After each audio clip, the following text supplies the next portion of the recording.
déposer une plainte contre X. Tous ces éléments seront transmis à la justice.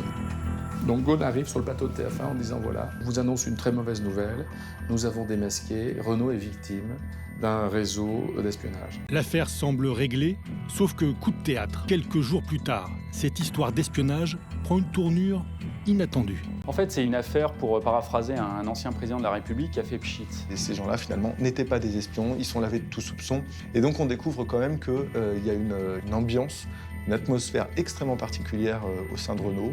Les cadres, ils sont très surveillés, comme s'ils travaillaient au Pentagone, ce qui est normal. Et Carlos Ghosn, il est entouré depuis longtemps d'anciens policiers, d'anciens gendarmes, et ils s'appellent des barbouzes. Alors voilà ce qu'il s'est vraiment passé chez Renault. Avec l'aide de ces fameux barbouzes, Carlos Ghosn a mené sa propre enquête, sans même attendre les conclusions de la justice. Cette affaire un peu rocambolesque, ça montre encore une fois l'aspect à la fois un peu paranoïaque de Carlos Ghosn, son aspect aussi autoritaire. Il n'attend pas les conclusions de l'enquête, il tranche dans le vif et il souhaite passer à autre chose. Avec un entourage qui n'ose pas lui dire « écoutez, là, il faudrait peut-être prendre un peu de temps, faites attention, il y a peut-être des manipulations, etc. » Et quand on est à ce niveau de responsabilité, ça peut justement apparaître comme un acte un peu irresponsable. En fait, cette fausse affaire d'espionnage était simplement un règlement de compte.